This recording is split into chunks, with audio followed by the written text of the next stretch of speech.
പ്രസാദേട്ടാ ഞാനൊരു സബ്ജക്ട് ചോദിക്കട്ടെ. അയ്യോ സ്റ്റാർസ് ആണ്. അല്ലല്ല അതായത് ഇപ്പം ദേ മാവേലി കൊമ്പത്ത്, പിന്നെ ഓണത്തിനിടയ്ക്ക് പുട്ടുകച്ചവടം, ഇതൊക്കെ ഒരു 90-ന് ശേഷം ഇറങ്ങിയ ഒരു സീരീസ് അല്ലേ? ഈ 82-നും 90-നും ഇടയ്ക്ക് ഒരുപാട് കാസറ്റുകൾ ഇറങ്ങിയിട്ടില്ലേ? അത് വേറൊരു കാലഘട്ടമായിരുന്നു. 82 കഴിഞ്ഞിട്ട് ഈ ജയറാമൊക്കെ ഉണ്ടായിരുന്ന സമയത്തും അതിനുശേഷം സൈനുദ്ദീനും ഞാനും ഹനീഫും ആയിട്ട് ഒരു 10-20-25 കാസറ്റുകൾ ആ സമയത്ത് ഇറങ്ങിയിട്ടുണ്ട്, റഹ്മാൻ എല്ലാം ചേർന്നിട്ട്. അത് മിമിക്സ് പരേഡ് എന്നുള്ള പേരിലും അങ്ങനെ ഓരോ സിനിമ ഇറങ്ങുമ്പോൾ പാവം പാവം തമാശക്കാരൻ അങ്ങനെയുള്ള ഓരോ സിനിമകളുടെ പാരഡി വെച്ചിട്ട് ഒരുപാട് കാസറ്റുകൾ ഇറങ്ങിയിരുന്നു. അതിനൊക്കെ ശേഷം ഒരു 8-10 വർഷത്തിന് ശേഷമാണ് ഈ പാരഡി ഗാനങ്ങളും അതിനുശേഷം ഈ ഓണത്തിനിടയ്ക്ക് പുട്ടുവെച്ചുവിടത്തിൻ്റെയൊക്കെ വരവ്. ഇപ്പം ഇതിനിടയിൽ ഒരു 8-10 വർഷത്തിൻ്റെ ഒരു കാലഘട്ടമുണ്ട്. അപ്പം സത്യത്തിൽ ഈ കെ എസ് പ്രസാദേട്ടന് എത്ര വയസ്സുണ്ട്? അല്ല പ്രസാദ് ഏട്ടനെ ഞാൻ ഇപ്പോഴും നിങ്ങളുടെ കൂടെ നിൽക്കണില്ലേ പയറു പോലെ? 40 വർഷങ്ങൾക്ക് മുമ്പുള്ള കാര്യം. അന്ന് ഏട്ടാ അല്ലേ കാസറ്റ് ഇറങ്ങി എന്ന് പറയുമ്പോ തന്നെ 10-42 കൊല്ലം ആയിട്ടുണ്ട്. ഏട്ടാ ഞാനത് എൻ്റെ ഓർമ്മയിൽ എനിക്ക് തോന്നണത് മിമിക്സ് ആയതും മിമിക്സ് പരേഡ് ആകുന്നതിനും പള്ളുരുത്തി സാക്ഷ്യം വഹിച്ചിട്ടുണ്ട്. ഞാൻ അവിടെ ഒരു ഞങ്ങളുടെ സെലിബ്രിറ്റി, അതായത് പ്ലാറ്റിനം ജൂബിലി ആഘോഷം എൻ്റെ സ്കൂളിൻ്റെ നടക്കുമ്പോൾ രക്തം സിനിമയിൽ അഭിനയിച്ചിട്ട് നസീർ സാർ ആ വേഷത്തിലാണ് വന്ന് ഉദ്ഘാടനം ചെയ്യണത്. അത് കഴിഞ്ഞിട്ട് കലാനിലയത്തിൻ്റെ ഡ്രാമയും വളഞ്ഞ ഭയങ്കര ഒരു ഗേറ്റൊക്കെ കെട്ടിയിട്ടായിരുന്നു. അന്ന് ഞാൻ 2 പേരുടെ മിമിക്രി കാണുന്നു. വളരെ ചെറിയ പയ്യനായി 2 പേര് തമ്മിലുള്ള മിമിക്രിയാണ് അവിടെ മത്സരം. അവിടെ ഞാൻ കണ്ടത് സിദ്ദിഖ് ലാലേട്ടൻ, അൻസാർ, പ്രസാദ്, സൈനുദ്ദീൻ, റഹ്മാൻ, അങ്ങനെ ഈ 2 പേരുടെ മിമിക്രിയാണ്. പിന്നീട് ആരുടെയോ ബുദ്ധിയിൽ തോന്നിയ, അൻസാർക്കിടെയാണെന്ന് എനിക്കറിയില്ല, ആരുടെയോ ബുദ്ധി തോന്നിയാണ് നമുക്ക് എല്ലാവർക്കും കൂടി ഒരുമിച്ച് നിന്നുകൂടെ എന്നുള്ള ചോദ്യം. ശരിയാണത്? അതെ അതെ കറക്റ്റാ. അപ്പോൾ പള്ളുരുത്തിക്ക് അങ്ങനെ ഒരു ഭാഗ്യം കിട്ടിയിരുന്ന കാര്യം ഇവരുടെ ആദ്യത്തെ 2 പ്രകടനവും പിന്നീട് ഇവരുടെ മിമിക്സ് പരേഡും കണ്ടിട്ട് നമ്മൾ ഞെട്ടിപ്പോയിട്ടുണ്ട്. സിനിമയിലേക്ക് എത്താനുള്ള ആദ്യത്തെ എൻട്രി ആയിട്ടാണ് ജയറാമേട്ടൻ സിനിമയിൽ കയറിയതോടുകൂടി നമ്മൾ മനസ്സിലാക്കണത് ജയറാമേട്ടൻ കയറിയതുപോലെ മിമിക്രി അനുകരിച്ചുകൊണ്ട് സിനിമയിലേക്ക് കയറാം. പക്ഷെ നമ്മുടെ കൂട്ടത്തിലുണ്ടായിരുന്ന പലരും ആ രംഗത്തേക്ക് എത്തിക്കഴിഞ്ഞു. ചിലർ സംവിധായകരായിട്ട് വന്നു, ചിലർ നിർമ്മാതാക്കളായിട്ട് വന്നു, അഭിനേതാക്കളായിട്ട് വന്നു, പാട്ടുപാടാൻ വന്നു. സത്യത്തിൽ മിമിക്രി എന്ന കലയുമായി ബന്ധപ്പെട്ട നിരവധി ആളുകൾ എല്ലാ മേഖലകളിലും സിനിമ എന്ന 3 അക്ഷരത്തിൻ്റെ ഉള്ളിലുണ്ട്. അത് മിമിക്രിക്ക് വലിയൊരു നിറക്കൂട്ടാണ്. അത് മാത്രമല്ല, എനിക്ക് തോന്നുന്നത് മിമിക്രി കാസറ്റുകൾ, അതായത് കലാഭവന്റെ മിമിക്രി കാസറ്റുകൾക്ക് ശേഷം ഒരു ഉണർവുണ്ടാക്കിയത് നാദ് കാസറ്റാണ്. അവരാണ് ആദ്യത്തെ ഓണത്തിനിടയ്ക്ക് പുട്ടുകച്ചവടം എന്ന് പറയുന്ന കാസറ്റ് അവരാണ് ചെയ്യുന്നത്. നാദിർഷാ ദിലീപ് ഈ കാസറ്റ് 3 വർഷം ഒരു കറക്റ്റ് ചെയ്തുതരാം. അത് ഓണത്തിനിടയ്ക്ക് പുട്ടുവെച്ചോടം നവോദയ കാസറ്റ് ആയിരുന്നു. അതിനുശേഷമാണ് 3 വർഷത്തിന് ശേഷമാണ് നവോദയമായിട്ട് മാറുന്നത്. സൈമൺ ജെ നവോദയാണ് ആ ഓണത്തിനിടക്ക് പുട്ടുകച്ചവടം തുടങ്ങി വെച്ചത്. പക്ഷെ അന്നത്തെ സമകാലീന സംഭവങ്ങളെല്ലാം ഇന്നസെന്റ് ഇടക്ക് വന്നിട്ട് കാഴ്ച കാണാൻ വരികയും ഡൂപ്പ് അതിനേക്ക് കയറി വരികയും നാട്ടിൽ നടക്കുന്ന മുഴുവൻ സംഭവങ്ങളെയും കോർത്തിണക്കി അന്ന് സമകാലീന സംഭവങ്ങൾ മാത്രമാണ് ചിന്തിക്കണത്. അപ്പൊ അങ്ങനെ ചിന്തിച്ച ആ കാലഘട്ടത്തിൽ ഞങ്ങൾക്കൊരു വിശ്രമം വന്ന കാലഘട്ടമാണിത്. പക്ഷെ ഈ കാലഘട്ടത്തിൽ ഷിജു വീണ്ടും ഒന്നും കൂടി ഇരുന്ന് നമ്മളെല്ലാവരും കൂടി ഒരുമിച്ച് ചിന്തിക്കുമ്പോൾ ഈ കാലഘട്ടത്തിന് പറ്റിയ കുറച്ച് വരികൾ കടന്നു വരാം. അത് ഷിജുവിൽ നിന്നൊന്ന് കേൾക്കാം നമുക്ക്. അങ്ങനെ നമുക്കൊന്ന് ഏറ്റുപാടാം. ആദിയില്ലല്ലോ പേടിയില്ലല്ലോ ജീവിക്കുവാൻ പണ്ട് കേരളത്തിൽ. ആദിയാണല്ലോ ഭീതിയാണല്ലോ ജീവിക്കുവാൻ ഇപ്പ കേരളത്തിൽ. ആദിയില്ലല്ലോ പേടിയില്ലല്ലോ ജീവിക്കുവാൻ പണ്ട് കേരളത്തിൽ. ആദിയാണല്ലോ ഭീതിയാണല്ലോ ജീവിക്കുവാൻ ഇപ്പ കേരളത്തിൽ. അനങ്ങമയ്യ അനങ്ങമയ്യ ഒന്നിനും കൊള്ളാത്ത കാലമല്ലേ. അന്നൊരിക്കൽ പ്രളയം വന്നു, തൊട്ടുപുറകെ കൊറോണ വന്നു. നാളെ ഇനി എന്തു വരും, എന്തു വന്നാലും സഹിക്ക തന്നെ. അമേരിക്കൽ പ്രളയം വന്നു, തൊട്ടുപുറകെ കൊറോണ വന്നു.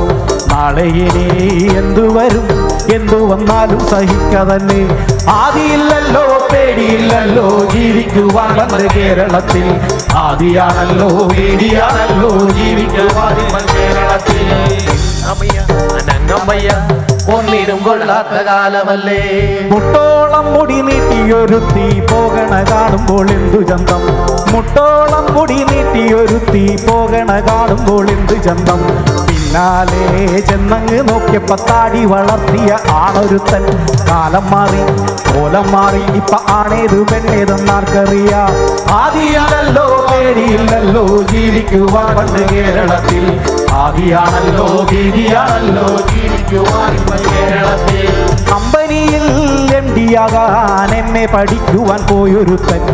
MD-MA അടിച്ചു കെട്ടി കിളി പോയവൻ MA-യും MD-യും പോയി. കമ്പനിയിൽ MD-യാകാൻ ആകാൻ എമ്മെ പഠിക്കുവാൻ പോയൊരുത്തൻ MDMA അടിച്ചു കയറ്റി കിളി പോയവൻ എമ്മയും MDയും പോയി. ആദിയല്ലോ വേണിയാണല്ലോ ജീവിക്കുവാനെന്ന് കേരളത്തിൽ, ആദിയാണല്ലോ ഭീതിയാണല്ലോ ജീവിക്കുവാനെന്ന് കേരളത്തിൽ, ആദിയില്ലല്ലോ പേടിയില്ലല്ലോ ജീവിക്കുവാനെന്ന് കേരളത്തിൽ, ആദിയാണല്ലോ ഭീതിയാണല്ലോ ജീവിക്കുവാനെന്ന് കേരളത്തിൽ.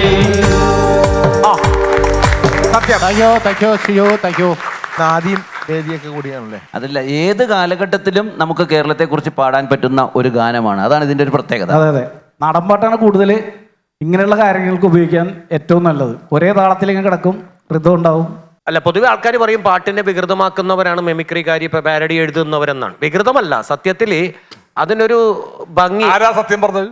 ഒരുപാട് പേര് പറഞ്ഞു. സത്യം പറഞ്ഞത് ആരാ പറഞ്ഞത്? സത്യം പറഞ്ഞത് ശരിക്ക് 10ന്റെ നോട്ടിലും 100ന്റെ നോട്ടിലും എന്നൊക്കെ പറഞ്ഞ പാട്ട് വന്നപ്പോൾ ഈ ആക്ഷേപഹാസ്യമായിട്ട് മാറി ശരിക്കും പാരഡി. സാധാരണ മുക്കാക്കിലോ അയില എന്ന് പാടിക്കൊണ്ടിരുന്നതെന്ന് ഈ അല്ലേ 10ന്റെ നോട്ടൊക്കെ വന്നപ്പോൾ വേറൊരു തലത്തിൽ അവർ ശരിക്കും എല്ലാ സിനിമാ നടന്മാരും എല്ലാവരും ഇത് കേട്ടിട്ട് അഭിപ്രായങ്ങൾ പറഞ്ഞിട്ടുണ്ടാവും. നാരായണൻകുട്ടി ചേട്ടൻ ചിക്കുബുക്ക് റെയിലയുടെ പാരഡി എഴുതിയിട്ടുണ്ട് ആ സമയത്ത്. ഇല്ല, ആ ചേട്ടൻ തന്നെ പറഞ്ഞാൽ മതി. ഇല്ലില്ല, ചേട്ടൻ തന്നെ പറഞ്ഞാൽ മതി. അങ്ങനെ ഈ നാദൃശ്യൊക്കെ പാരഡി എഴുതാണ്ട് ഭ്രമമായിട്ട് അതിൽ കമ്പം കേട്ട് നാരായണൻകുട്ടി ചേട്ടൻ ഒരു ദിവസം വന്നിട്ടുണ്ടാ, ഞാൻ ചിക്ക് ബുക്ക് റെയിലേക്ക് ഒരു പാരഡി ചെയ്തിട്ടുണ്ട്.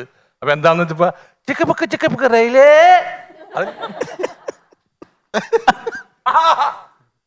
ചിക്കു ചേട്ട ഓടിവായോ കൊച്ചമ്മേനെ തല്ലിയേ. ചീക്കുച്ചേട്ടൻ എന്റെ ഫാദറിന്റെ പേരാണ്, അത്ര കളിയാക്കണത് പുള്ളി. പാരഡി എഴുതാൻ 3 ദിവസം റൂം എടുത്തു കൊടുത്തു.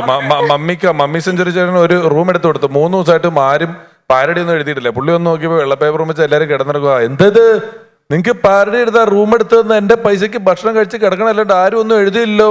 പൊരുത്തം പറഞ്ഞ ഏട്ടാ, അത് നമുക്ക് തലേന്ന് ആലോചിച്ച് വരണ്ടേ, ഇത് നമ്മൾ പകർത്തി എഴുതുമല്ലോ വെച്ചോ, ആലോചിച്ചിട്ട് എന്തെങ്കിലും കിട്ടണ്ടേ. പിന്നെ ആലോചിച്ച് എഴുതുന്നത് വയലാറല്ലേ ഈ കിടക്കണേ. എടാ, വെള്ള പേപ്പർ എടുത്തിട്ട് കറുത്ത പശു ആലുവ മാർക്കറ്റിൽ ചാണകം ഇട്ടേ എന്നങ്ങ് എഴുതി. അത്ര നിസ്സാരമാണ് പാരഡി. അങ്ങനെ നിസ്സാരമായിട്ട് പാട്ട് എഴുതുന്ന ആൾക്കാരുണ്ട്. വിധനം എന്ന് പറഞ്ഞ ഒരു മോഹൻലാലിന്റെ പാട്ടില്ലേ, ഈസി ആയിട്ട് എടുത്തിരിക്കും.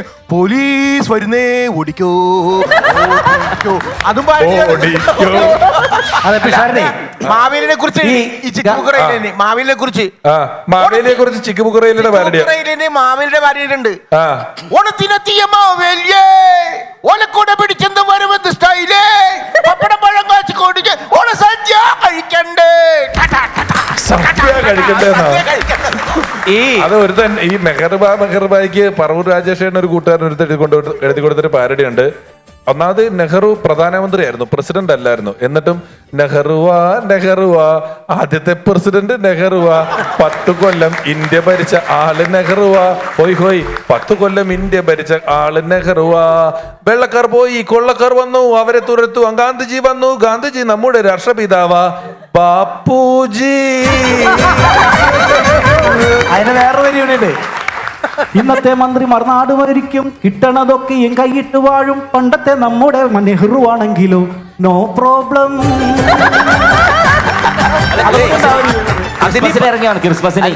ക്രിസ്മസിന് ഇത് പാരഡി തന്നെ ഉണ്ടായിരുന്നല്ലോ, ഉണ്ണി പിപ്പിരി പിരി കാലിട്ടടിച്ചു എന്ന് പറഞ്ഞു.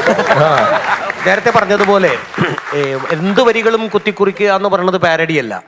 പാട്ടിനൊരു മീറ്റർ ഉണ്ട്, അതിനനുസരിച്ച് കറക്റ്റ് അളവിൽ വന്നത് നിൽക്കുമ്പോഴാണ് അതിൻ്റെ ഒരു സുഖം. അപ്പം ഞങ്ങൾക്ക് കിട്ടിയ സുഖം എന്ന് വെച്ചാൽ പുട്ടുകച്ചവടത്തിനകത്ത് ഷിജു നന്നായിട്ട് പാടും, പ്രദീപ് ഏട്ടനും നന്നായിട്ട് പാടും.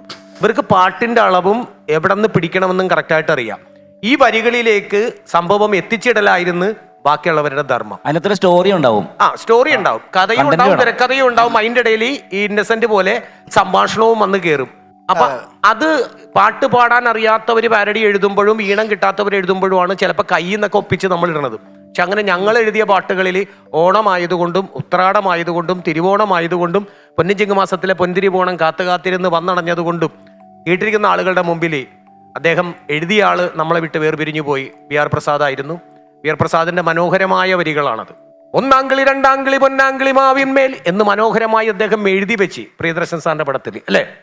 ഓണക്കളി വള്ളംകളി പെണ്ണുങ്ങടെ തൊങ്കിക്കളി നാടൻ കളി നാട്ടിൽ കളി കാണാനില്ല ഇന്നിപ്പോൾ ഒരു മാതിരി ജാതിക്കളി ഒരു മാതിരി ദേശക്കളി അങ്ങട് തല്ലി ഇങ്ങട് തല്ല് നാട്ടിലൂഞ്ഞാലാട്ടമില്ല പിന്നെ ഓണത്തിനോടുമില്ല പിന്നെ പൂക്കളം നിൽക്കലും മാർപ്പുവിളികളും ടിവിയിൽ മാത്രമായി ഓണക്കളി വള്ളംകളി പെണ്ണുങ്ങളെ തൊങ്ങിക്കളി നാടൻ കളി നാട്ടിൽ കളി കാണാനില്ല ഇന്നിപ്പോൾ ഒരു മാതിരി ജാതിക്കളി ഒരു മാതിരി ദേശക്കളി അങ്ങട് തല്ലി ഇങ്ങട് തല്ല് ഈ ഒരു ബിഷാടി ഞങ്ങള് ജഗതി ചേട്ടനുണ്ട് നമ്മുടെ ജഗതി ശ്രീമാനായിട്ട് വേണ്ടി ഒരു കാസറ്റ് പാരഡി പിന്നെ കഥാപ്രസംഗം എഴുതിയ ആളാണ്. അപ്പൊ കഥാപ്രസംഗം എഴുതിയപ്പോഴേ ഞങ്ങളൊരു പാരഡി എഴുതിയാണ്. അതായത് ഈ കറണ്ട് എന്താണെന്ന് പോലും അറിയാത്ത ഒരു ഗ്രാമത്തിലേക്ക് ചെല്ലുന്നതാണ്. അത് സിറ്റുവേഷൻ ആണ്. അപ്പൊ കറണ്ട് എന്താണെന്ന് ആ ഗ്രാമത്തിലെ ആൾക്കാർക്ക് അറിയില്ല. ആദ്യമായിട്ട് കറണ്ട് കൊണ്ട് ചെല്ലുകയാണ്. അപ്പൊ ജഗതി ചേട്ടനാണ് ഇതിന്റെ കഥാപ്രസംഗം പറയുന്നത്. അപ്പൊ പാരഡിയും കോമഡി ഒക്കെ എഴുതി ഞങ്ങളാണ്. അപ്പൊ ജഗതി ചേട്ടൻ പറയുവാണ്, അപ്പോൾ കരണ്ട് തകപ്പൻ ആ നാട്ടിൽ ചെന്നപ്പോ കരണ്ട് വാങ്ങിക്കാൻ വേണ്ടി അവിടെയുള്ള ആളുകളെല്ലാം ചാക്കും സജീവമായിട്ട് വന്നിരിക്കുന്നു. ആയിരിക്കുന്ന നാട്ടുകാരോട് പറഞ്ഞു, എന്റെ പൊന്നു സഹോദരങ്ങളെ, ചാക്കിലും സഞ്ചിയിലും കൊണ്ടുപോകുന്ന സാധനമല്ല കരണ്ട്. കരണ്ട് എന്താണെന്ന് ഞാൻ നിങ്ങളെ പഠിപ്പിക്കാം. സ്വിച്ചിട്ടാൽ ബൾബ് കത്തും, ബൾബിട്ടാൽ പൊട്ടിപ്പോകും. സ്വിച്ചിട്ടാൽ ബൾബ് കത്തും, ബൾബിട്ടാൽ പൊട്ടിപ്പോകും. ഇത് ഡാമിനാടാ, അത് കാണാൻ പാടാ. കമ്പി വഴി പാസ് ചെയ്യും ശക്തിമാനാടാ. ഏത് ശക്തിമാനും തൊട്ടുപോയാൽ തട്ടിപ്പോകുവാടാ.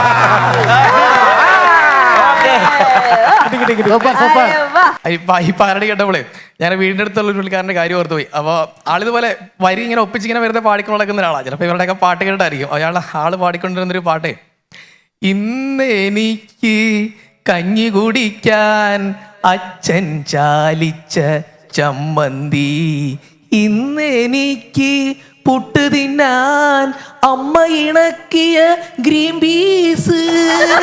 അടിപൊളി. വളരെ ഒപ്പിച്ചങ്ങ് പാടി പോവാണ്. കെട്ടിയം എടുത്തങ്ങ് പോവാന്നുള്ളതേ ഉള്ളൂ, അല്ലാതെ പാരഡി എന്നുള്ളതൊന്നുമില്ല. പോരുന്നു എന്റെ കൂടെ. ഇതുപോലെ മാവേലിയുടെ പാട്ടുണ്ട്.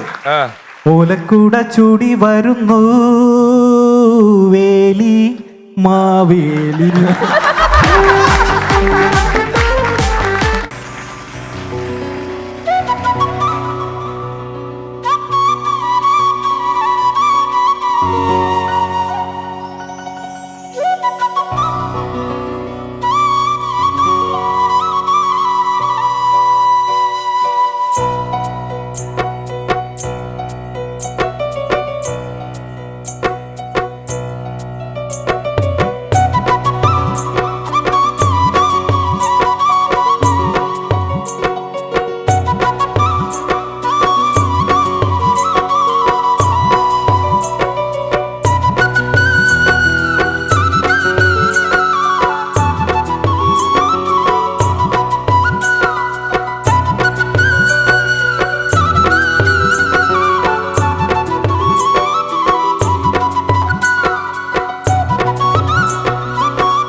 ചേട്ടാ ചേട്ടന്റെ സ്പീഡായിട്ടുള്ള ഒരുപാട് ഐറ്റങ്ങൾ ഞങ്ങൾ കേട്ടിട്ടുണ്ട്.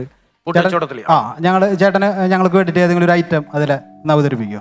അത് കുറെ സംഭവങ്ങളുണ്ട്. മരുന്ന് കച്ചവടക്കാരനുണ്ട്, കൈനോട്ടക്കാരനുണ്ട്, കമന്ററി ഉണ്ട്. അതിൽ എൻ്റെ എപ്പോഴും ജോഡി കളിക്കുന്ന ഒരാള് തടിക്കാരനായതുകൊണ്ടല്ല, ഹരിശ്രീ മാർട്ടിനാണ് എപ്പോഴും എൻ്റെ കൂടെ കളിച്ചിരുന്നത്. ഞാൻ ചോദിക്കുന്നു, അല്ലെങ്കിൽ മാർട്ടിൻ അതിൻ്റെ ഞങ്ങളുടെ ഒരു സിങ്ക് ഉണ്ടായിരുന്നു, ഒരു തമ്മിലൊരു ബന്ധം. ഓർക്ക എനിക്ക് നിങ്ങൾ പറഞ്ഞത് കാരണം ഇപ്പോൾ വീണ്ടും ഒരു ഓർമ്മ വരുന്നു. മാർട്ടിൻ ചിലപ്പോൾ ഓർമ്മിക്കുന്നുണ്ടോ എന്ന് എനിക്കറിയാം. മരുന്ന് കച്ചവടം ഉണ്ടായിരുന്നല്ല? മരുന്ന് കച്ചവടം അല്ലല്ലേ? അല്ലേ, കൈനോട്ടം. മരുന്ന് കച്ചവടം ഒരെണ്ണത്തിനകത്ത് ഞാൻ ചെയ്തിട്ടുണ്ട്. അല്ല, വാങ്ങണം സാർ, മുന്നോട്ട് കടന്നു വരണം സാർ, മടിച്ചു നിൽക്കാതെ മരിച്ചു നിൽക്കാതെ മുന്നോട്ട് കടന്നു വന്ന് കൈകാലി വേദന, തൊക്ക് വേദന, പക്ക് വേദന, പടക വേദന, പിളരി വേദന മുതലായ വേദനകളെ പമ്പരക്കുന്നു കിടക്കുന്ന ഔഷധമാണ് സാർ ഇതിനകത്ത് നിൽക്കുന്നത്. ഇത് ഓടിപ്പോകുന്ന പട്ടിയുടെ ബൗ ബൗ, അത് തൊഴുത്തി കിടക്കുന്ന പശുവിന്റെ കറുത്ത കോഴിയുടെ വെളുത്ത കൊക്കരക്കോ എന്ത് ചേർത്തരച്ച് അതിൽ ആപവാദം, പിള്ളവാദം, തീവ്രവാദം മുതിയായ വാദങ്ങൾക്ക് അത്യുത്തമമാണ് സാർ. 2 എണ്ണം 20 രൂപ, ഒരെണ്ണം വാങ്ങിയാൽ 10 രൂപ സാർ, 10 രൂപ. അത്തി ചെത്തി ചെമ്പത്തി അരുതേ മരുതേ ചെറുതേകം വേമ്പ തേങ്ങ വേഗം കായമ്പ് കറയാട്ടപ്പ് കരിക്കൽ മളം കൽമതം കരിക്കം വെള്ളം ചിരട്ട ചമ്മന്തി മുതലായവ ചൂടാക്കി വെച്ചിരിക്കുന്ന ഒരു ഔഷധമാണ്. ഇതിന് വേറെ ബ്രാഞ്ചുകളില്ല, എനിക്ക് ഭ്രാന്തുമില്ല. ഇത് 28-30 കൊല്ലം എനിക്കൊന്നും അത്രയൊക്കെ ആയിട്ടുണ്ടാവും. പക്ഷെ അതില് എനിക്ക് പിന്നെ തോന്നിയിട്ടുള്ളത് കൈനോട്ടം. അത് ഞാൻ മഹാരാഷ്ട്രയിൽ പഠിക്കുന്ന സമയത്ത്, സലീമിനൊക്കെ അറിയാമെന്ന് എനിക്കാം, നമ്മുടെ മഹാരാഷ്ട്രയിൽ പഠിക്കുമ്പോ കൈനോട്ടായിരുന്നല്ലോ, വായ്നോട്ടായിരുന്നില്ലേ? അതല്ലേ, അവിടെ വായി നോക്കാൻ നേരമില്ല. അവിടെ മഹാരാജസിന്റെ ഭംഗി ആസ്വദിക്കാനും അകത്തിയെല്ലാനും അവിടെ കയറാനുമുള്ള ഒരു ത്വരയുണ്ടായിരുന്നു. അത് കോളേജിൽ പോയിട്ടുള്ളവർക്കേ മനസ്സിലാവുള്ളൂ. അപ്പോ അവനങ്ങനെ പറഞ്ഞ് ശരിയായില്ല. അത് ഞാൻ നമ്മ സംസാരിക്കുക. അപ്പൊ മഹാരാജ്, അപ്പൊ അവിടെ മറൈൻ ഡ്രൈവ് ഗ്രൗണ്ടിൽ വെറുതെ ചാരി നിൽക്കണ കൈ നോക്കണ ആൾക്കാരുണ്ട്. ഒരു കയ്യിലൊരു ബുക്കും ഉണ്ടാവും, ശ്രദ്ധിച്ചല്ലേ? ലക്ഷണം പറയും, മുഖലക്ഷണം പറയും, കൈനോക്കി മുഖലക്ഷണം പറയും. കടന്നു വരണം സാർ, കടന്നു വരണം, മുന്നോട്ട് കടന്നു വരണം സാർ. ഭാവി ഭൂത വർത്തമാനങ്ങൾ പറയും. മൊബൈൽ നമ്പർ ഉണ്ടോ? അവസാനത്തെ 3 അക്ഷരം പറയൂ. 254. ആദ്യത്തെ അക്ഷരങ്ങൾ പറഞ്ഞാൽ നമുക്ക് വർത്തമാനം പറഞ്ഞിരിക്കാം. അല്ല, ഭാവി പറയോ? ഭാവി പറയും. ആദ്യത്തെ അക്ഷരം പറഞ്ഞാൽ നമുക്ക് ഫോണിലൂടെ വർത്തമാനവും പറയാം. അത് ശരി, അങ്ങനെയാണ് പറയണത്. ഭാവി ഭൂത വർത്തമാനങ്ങൾ പറയുമെന്നാണ് സാർ. ഫോൺ നമ്പർ വേണമെന്ന് പറഞ്ഞാൽ പോരെ? അതെനിക്ക് ഭാവി ഉണ്ട് കേട്ടോ. വട്ടമിട്ട് പറക്കുകയാണ്. ആര്? പെണ്ണാണാ? പെണ്ണല്ല, മുകളിലേക്ക് നോക്കൂ. കാക്ക തോറും ഇങ്ങോട്ട് മാറി നിൽക്കും. ഓഹോ, ശരി. രാവിലെ കഴിച്ചത് പുട്ടല്ലേ? എങ്ങനെ മനസ്സിലായി? ചുണ്ടത്തിരിക്കുന്നു, തട്ടിക്കള. വീട്ടിൽ ഇപ്പോഴും ഒരു ശാപം നിലനിൽക്കുന്നുണ്ട്. എന്താണാവോ? അച്ഛന്റെ അമ്മമ്മയുടെ അമ്മുമ്മ മരിച്ചു പോയിട്ടായിട്ട് ഞാൻ കാണുന്നു. മരിച്ചായിരുന്നു. കിണറ്റിപ്പോയല്ലേ മരിച്ചത്? കിണറ്റിൽ പോയതാ. വെള്ളം കിട്ടാതെയാണ് മരിച്ചത്. അതെ അതെ. ആ പിതൃദോഷവും മാതൃദോഷവും കൂടി കയറി വലിയ ദോഷമായിട്ട് കിണറ്റിൽ കിടക്കുകയാണ്. അതെ അതെ. പരിഹാരമുണ്ട് കേട്ടോ. വേണം. 50-ൽ കുറയാത്തൊരു നോട്ടെടുത്ത് കയ്യിൽ പിടിക്കുക, പിടിച്ച് മുന്നോട്ട് പിടിക്കുക, പിടിച്ച് സകല ദൈവങ്ങളെയും മനസ്സിൽ വിചാരിച്ച് പ്രാർത്ഥിക്കുക. പ്രാർത്ഥിച്ചു. നോട്ടിന് ഊട്ടയിട്ടോ? ഊട്ടിയില്ല. നല്ല നോട്ടാണോ? നല്ല നോട്ടാ, പുതിയതാ. ഈ ബുക്കിന്റെ ഇടയിലേക്ക് വെക്കുക. എന്താ ബുക്കിൽ വെച്ചു വെച്ചിട്ടുണ്ട്. ഇനി ഒരു 20 രൂപ കയ്യിലെടുത്ത് പിടിക്കുക. പിടിച്ചു. കംപ്ലീറ്റ് കാശും തീർന്നു. ഇങ്ങനെ പോകുന്ന എനിക്ക് തോന്നുന്നത്. അല്ല പിഷാരടി, ആ പാരഡിയുടെ കാര്യം പറഞ്ഞപ്പോഴേ, അത് നാദസ്റ്റോറി കാസറ്റില്ലേ ഒരു പാരഡി എഴുതിയായിരുന്നു, ഭാരതം എന്നാൽ. അതിന്റെ പാരഡി എന്നാൽ അറിയൂ, അത് വെറും തോന്നണത് എഴുതണ പണിയല്ല, അത് ബോറടി മാറ്റാൻ ഞങ്ങൾ രചിക്കും കോമഡി വരിയല്ലോ എന്നുള്ളതാണ് പാട്ട്. അതിന്റെ പാരഡി ഞങ്ങൾ ഉണ്ടാക്കിയിട്ടുണ്ട്. അതിന്റെ പാരഡി നാദൃഷ്കനെ കളിയാക്കാൻ വേണ്ടി ഉണ്ടാക്കിയത്. അതെ അതെ അതെ അതെ. പാരഡി എന്നാൽ അറിയൂ, അത് വെറും തോന്നണതെഴുതണ പണിയല്ല, അത് കർക്കിട മാസം അരിമേടിക്കണ സൂത്ര പണിയല്ലോ. പാരഡി എന്നാൽ അറിയൂ, അത് വെറും തോന്നണതെഴുതണ പണിയല്ല, അത് കർക്കിട മാസം അരിമേടിക്കണ സൂത്ര പണിയല്ലോ. അങ്ങനെ നാദൃഷ്ക സൂത്രപ്പണി കാണിക്കുന്നു എന്ന് പറഞ്ഞതിന്റെ പേരിലാണ് അടുത്ത 3 കാസറ്റിൽ ജോർജ് ചേട്ടൻ ഇല്ലാണ്ട് പോയത്. സത്യം.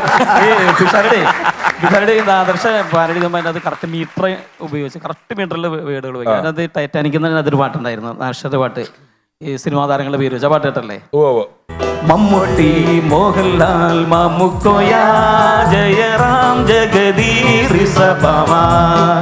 മമ്മൂട്ടി, മോഹൻലാൽ, മമ്മുക്കോയ, ജയറാം, ജഗദീർ സഭമ. കരമന നെടുമുടി വേണു, കൊടിയേറ്റം ഗോപി, ജനാർദ്ദനൻ മുരളി. ഓക്കേ. മാറിയില്ല, പക്ഷെ ഉഗ്രമാണ്. ഞാനൊരിടത്ത് ഇരിക്കുമ്പോഴേ ഒരാള് ഒരു റെയിൽവേ സ്റ്റേഷനിൽ ഇരിക്കുക. അപ്പൊ ദൂരെ ഒരാൾ വന്നിരുന്നിട്ട് ഇങ്ങനെ എന്നെ കണ്ടിട്ടുണ്ട്, ഞാൻ കോമഡിയുമായിട്ട് ബന്ധമുള്ള ആളാണെന്ന് മനസ്സിലായി, എൻ്റെ പേരിൽ പായും ഡിയും ഒക്കെ ഉണ്ടെന്ന് മനസ്സിലായി. കുറച്ചു നേരം അടുത്ത് വന്നിട്ട് പാരഡി എവിടേക്കാ എന്നോട്, പിഷാരടി എന്നുള്ളതിന്. ഇതൊക്കെ പറയുമ്പോ ഈ പാരഡിയെ കുറിച്ച് പറയുന്നുണ്ടല്ലോ. പിഷാരടി ഒരുപാട് പാരഡി ഗാനങ്ങൾ എഴുതിയിട്ടുണ്ട്. ആ ഗാനങ്ങൾ ഞാൻ വിഷ്വലൈസ് ചെയ്തിട്ടുണ്ട്. അതുണ്ട് അത് ആർക്കും അറിയില്ല. ഈ പാരഡി ആർക്കും എഴുതാന്നായെന്ന് അങ്ങനെയാണ്.